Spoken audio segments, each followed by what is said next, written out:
ሳይኮሎጂ ዩኒት 4 ሜሞሪ የሚለውን እንጀምራለን። መጀመሪያ ታሪኩን እናዳም። ማታ ነው እንግዲህ ከስራ እየወጣች ነው እና በጣም ደክሟታል። ያ ቀን ደግሞ በጣም አድካሚ የሆነ ቀን ነው፣ ሞቃታማ። እሷ ደግሞ ሞቅ ወዳለ ቤቷ ለመሄድ እየተዘጋጀች ነው። እንዲሁም እየነዳች ነበረ መኪና። አንድ የሆነ ሬዲዮ ልክፈት ብላ እስቲ ከዚህ የስራ ውሎዬ ምን እስቲ ዘና ልበል ብላ ሬዲዮን ከፈት ታደርገው። በድንገት ያመለጣት ነገር አለ። ቁም የሚል ምልክት አለ። እዚህ ጋር ቁም የሚል ምልክት አለ። እሱን አላየችው ነበር። ኤፍኤም 92.7 እያዳመጠች ነበር። በዛ መሀል ውስጥ አንድ ዴሊቨር የሚያደርገው ሰውዬ ወርዶ ከሌባው ጋር እየተጋፋ አገኘቻቸው፣ አየቻቸው ማለት። ከዛ በኋላ ያንን ሙዝ መንጥቆት ሮጠ፣ ያሌ በማለት ነው። ባሬስካ ቀጥታ ወደ ሰውየው ሄደች። ሰውየው በድንጋጤ ራሱ ግራ ገብቶታል። እሷ ደግሞ ኢትስ ኦኬ ብለዋለች። ኢትስ ኦኬ ብለው ከዛ በኋላ ቀጥታ ስልኳን አውጥታ 911 ብላ ደወለች። ፔን ኤንድ ሊንክማን ነው። እንዲሁም ደግሞ የለበሰው ጥቁር ጃኬት ነው። እንዲሁም ደግሞ የባስኬትቦል ኮፍያ አድርጓል ብላ ተነገረ።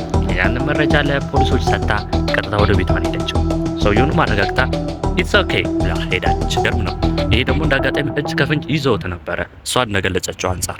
እና የዛሬው ትምህርታችን ከታሪኩ እንደምትረዱት የዛሬው ትምህርታችን ሚሞሪ ኤንድ ፎርጌቲንግ ሳይኮሎጂ ምዕራፍ 4 ላይ የምታገኙት ትምህርት ነው። ስለዚህ አሁን እንዴት እንደምናስታውስ አይምሯችን በሆነ ሰዓት ላይ የተፈጠረውን አክቹዋል ቲንግ እንዴት እንደምናስታውስ የሚያስረዳ ነው። አሁን ለምሳሌ በዛሬው ነው የተከናወነውን ነገር ዛሬ ያደረጋችሁትን ነገር አስታውሱ ብትባሉ የማስታወስ እድላችሁ ሰፊ ነው።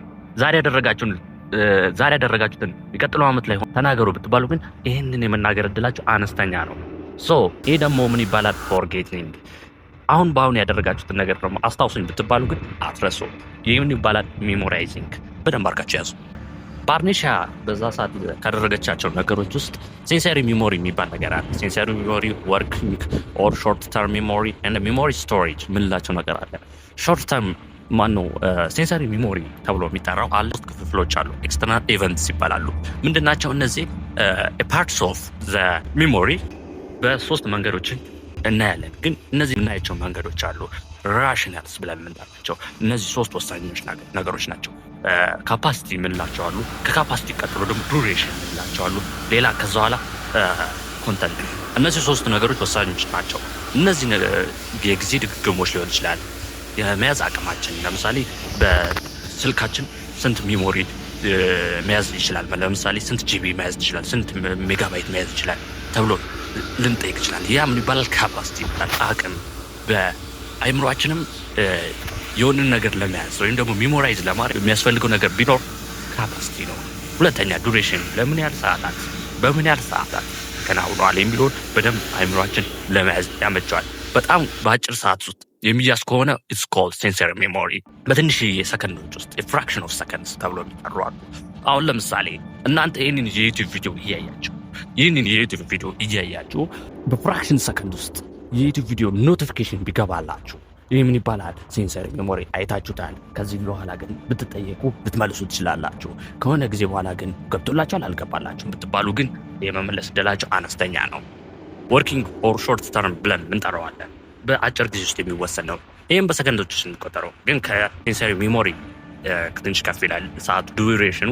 እሱም በደንብ በሰንጠረዥ መልክ አሳያቸዋለሁ ማለት ነው። ይህ ደግሞ ጊዜያዊ የሆኑ ክንውንታዎች የምናስታውስበት መንገድ ነው። አሁን ለምሳሌ ቀኑ ሙሉ የዋለችበትን አዋዋል በሰከንዶች ውስጥ አስቀምጥና ከሆነ አመታት በኋላ ግን ያን ነገር ትረሳዋለህ። ለምሳሌ ሌላ ደግሞ ዋትስ ሜሞሪ ብላችሁ ስለ ሜሞሪ ብዙ ነገሮች ትነግሩኛላችሁ። መጀመሪያ ግን ሜሞሪ ማወቅ ነበረብን። ዘ ፕሮሰስ ኦፍ ኢንኮዲንግ እንደ ስቶሬጅ ዘ ላስት ዋን ሪቴናል የሚሆንበት መንገድ ነው። ይህንን ለመመለስ እናንተ የግዴታ ማስታወስ አለባችሁ። ታነባላችሁ፣ ትሻመድዳላችሁ። ከሆነ ጊዜ በኋላ ግን ትረሱታላችሁ። ዘ ሰርድ ዋን ሎንግ ተርም ሜሞሪ። ሎንግ ተርም ሜሞሪ በብዙ ጊዜያት መቆየት የሚችል ነው። ከዛ ሰዓት ጀምሮ እስከ ዕለተ ሞታችን ድረስ ሊቆይ የሚችል ነው። ለምሳሌ በህይወታችሁ አንድ አስደሳች ነገር ፈልጉ እስቲ። አሁን በህይወታችሁ ትልቅ ነገር የተከናወነላችሁ፣ ለምሳሌ በልጅነታችሁ ስልክ ተገዝቶላችሁ ከሆነ ያን ስልክ የመጀመሪያውን ስልክ አትረሱትም። ምክንያቱ ያ ስልክ የመጀመሪያችሁና እንዲሁም ደግሞ ለስልክ ያላችሁ ጉጉት ነበረ። ያ ኢቨንት የደስታ ስሜት ታጣጥሙታላችሁ። እስከ መጨረሻው ድረስ አትረሱትም። ምን ያህል ስልክ እንደሆነ፣ ምን ያህል ሳይዙ እንደሆነ ሁሉ ነገር ታስታውሳላችሁ። ምክንያቱም ኢትስ ሎንግ ተርም ሜሞሪ ላይ ሲቀመጥ ነው። ጊዜያቱ እየጨመሩ ሲሄድ አንሊሚትድ ይሆናል ማለት ነው። በዚህ ሰዓት አንሊሚትድ ማለት ጊዜ አልተገደበ ማለት ነው። በቃ አሁን ለምሳሌ ሳፋሪኮም ምናምን ስትጠቀሙ፣ ለምሳሌ ኢትዮ ቴሌኮም ሳፋሪኮም ስትጠቀሙ አንሊሚትድ ፓኬጅ ታገኛላችሁ፣ ገደብ የለሽ ማለት ነው። እነ ካፓሲቲ፣ እነ ዱሬሽን፣ እነ ኮንተንት በምን እንከፍላቸዋለን? እንደዚህንስ በምን እናውቃለን? ዱሬሽናቸውን መጀመሪያ ማየት አለብን። ዱሬሽናቸው ላይ ሴንሰሪ ሜሞሪ አለ። ሴንሰሪ ሜሞሪ ከትንሽ ሰከንድ ከ10 በታች ባለው ሰከንዶች ውስጥ ነው ልናስታውስ የምንችለው። ሾርት ተርም ሜሞሪ ደግሞ የምንላቸው ከ16 ሰከንድ በታች ባሉት ነው የምናስታውሳቸው። ሎንግ ተርም ሜሞሪ ደግሞ በጣም የሚታወቅ ነገር ነው። ለብዙ ይርስ መቆየት፣ ለብዙ አመታት መቆየት የሚችሉ ናቸው። ግን ፎርጌት ለማድረግ ብዙ የሚያስቸግሩ ናቸው ማለት ነው። ግን ፎርጌት የማድረግ እድላችን አነስተኛ ነው እንጂ ፎርጌት አናደርገው ማለት አይደለም። ዱሬሽን ከጨረስን በኋላ ወደ ካፓሲቲያቸው ነው የምንሄደው። ካፓሲቲ ማለት ሊሚትድ አንሊሚትድ የሚለውን ነው የምንለየው ማለት ነው። ለምሳሌ አስፓልት እየተሻገራችሁ መኪና እያለፈ ነው። ያ መኪና ልክ ብሎ እንዳለፈ መኪናው ምን አይነት እንደሆነ ምናምን ታስታውሳላችሁ? አታስታውሱ። በዛ ሰዓት ግን ታውቃላችሁ። በሰከንዶች ውስጥ ታውቃላችሁ። ያንን ነገር ታስታውሳላችሁ። ግን ከሰከንዶች በኋላ ግን ያ ነገር ይጠፋል። ኢን ፍራክሽን ኦፍ ሰከንድ። ይሄ ምን ይባላል? ሴንሰሪ ሜሞሪ። ኢት ኢዝ ኮልድ ሊሚትድ፣ የተገደበ ነው። ሌላኛው ደግሞ ሾርት ተርም ሜሞሪ የሚባለው። ሾርት ተርም ሜሞሪ ደግሞ ይሄ ደግሞ ከሱ ከፍ ያለ ነው፣ የተሻለ ነው። ግን ይህም ምንድን ነው? ሊሚትድ ነው፣ የተገደበ ነው። ከ16 ሰከንድ ባሉት ውስጥ ለምሳሌ አንድ ምንባብ ብሰጣችሁ ያንን ምንባብ አንብባችሁ ጨረሳችሁ አሁኑ ንገሩኝ ብላችሁ ሙሉ ሙሉ ላታስታውሱ ትችላላችሁ። ከሆነ ጊዜ በኋላ ግን ይህን ነገር ንገሩኝ ብትላችሁ ጭራሹን እንደጠየኳችሁ አታስታውሱ። ይሄ ሾርት ተርም ሜሞሪ ይባላል። ሎንግ ተርም ሜሞሪ ደግሞ በጣም ብዙ ጊዜ ሊቆየት የሚችል በህይወታችን አስደሳችና እንዲሁም ደግሞ የሙያ ነገር ሲነሳ፣ ለምሳሌ ሙያ ታውቃላችሁ፣ አትረሱትም በብዛት። የኤሌክትሪሻን ሙያ ሊሆን ይችላል፣ የመካኒክ ሙያ ሊኖር ይችላል። የተለያዩ ሙያዎች አሉ። እነሱ ሙያዎች የማትረሷቸው ከሆነ ኢትስ ኮልድ ሎንግ ተርም ሜሞሪ ይባላል። ሶስቱም የተለያየ ኮንተንት አላቸው፣ ክፍልፋዮች አላቸው። እነሱን ደግሞ እንደ ሪዲንግ አሳይመንት ሰጣችኋለሁ። ከዛ በኋላ ኮሜንት ላይ ታሳውቁኛላችሁ ማለት ነው። ይህን ቪዲዮ ከወደዳችሁት ላይክ፣ ሼር፣ ሰብስክራይብ ማድረጋችሁን እንዳትረሱ። Learn to be educational channel.